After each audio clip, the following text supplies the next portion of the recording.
Hello, I'm Jay Cole Sanford. I'm a field product specialist with New Holland in the Northeast region. Today we're at the 2018 National Farm Machinery Show. This is hands down my favorite show to come to because it's a wealth of knowledge of customers and folks to talk to. But we've always tried to do exciting things for each of the shows. This year the excitement is around the 9200 series, CornMaster Series corn heads that we've just launched for this show. So this is the first public unveil of the header that we're standing in front of. In the initial offering, it'll be in a 12, 16, and 18 row width with row spacing of 20 and 22 inch row spacing. So we're going to consider it our narrow row header. This header is a complete redesign of the previous series that we had, from everything from the stock rolls, the row unit itself, as well as the drive and the frame. So we'll have a lot of things to talk about here real briefly. The biggest thing is the actual row unit. It kind of went on a bit of a diet for considered for the weight. We shaved roughly about 100 to 110 pounds off of the row unit. The reason we did that is it gives us the ability to get the row unit to smaller row spacing. So in the future, the goal is perhaps to even get down as narrow as 15-inch rows. This will be the row unit that we're going to start to use and cascade out through the rest of the offering, like in a 30-inch version. That'll be future product to come. In addition to the row unit itself, the concept of how the deck plates operate. So on yesterday's header, for instance, if we adjusted the deck plate clearance in the cab, we have one deck plate fixed and the other is moving. On the new design, we use a parallel linkage and we actually move both the deck plates, so the opening of the deck plates is centered over the stock roll.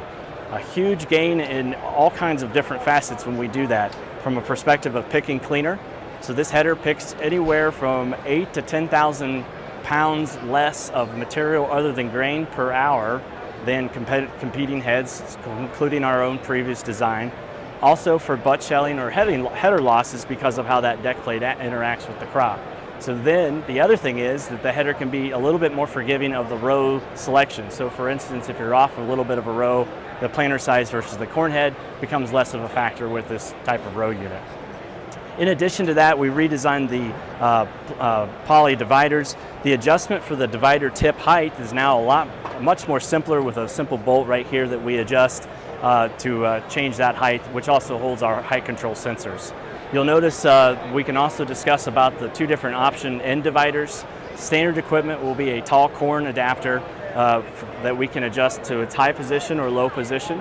We can also go to an optional powered auger divider in which we can control the speed of that through the cab with our hydraulics, like on the reel control of a grain head. The same hydraulics run the powered auger divider. One other thing, in addition to the machine itself, that we've changed is the drives. So think for an instant of your current corn head today with hooking up two PTO shafts on the left and right hand side of the machine. If we look at the back of the unit, we have those two PTO shafts.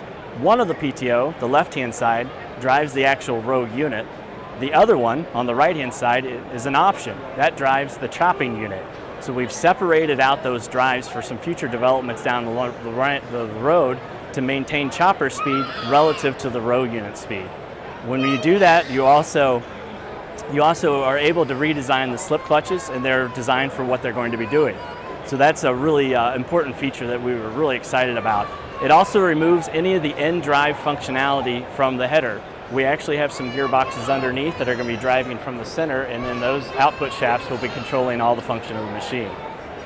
In addition, more stuff to add for the 9200 series, we now have a factory solution for stock stompers.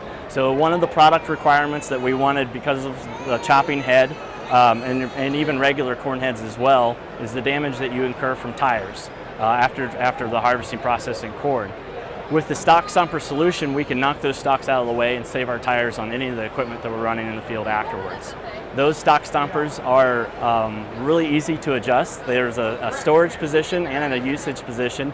It doesn't affect putting the header on a header cart.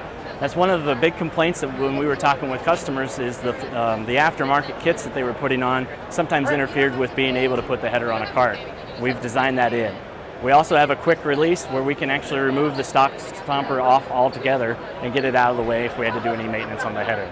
So as you can see, there's a lot of stuff that, or a lot of characteristics and a lot of components on the header that changed, and really the idea is to get more productivity. That's really what we're after at the end of the day. improving our losses to next to none, and we want a header that picks clean and only sends ears through the feeder house so the combine can do its work. It makes the combine more productive.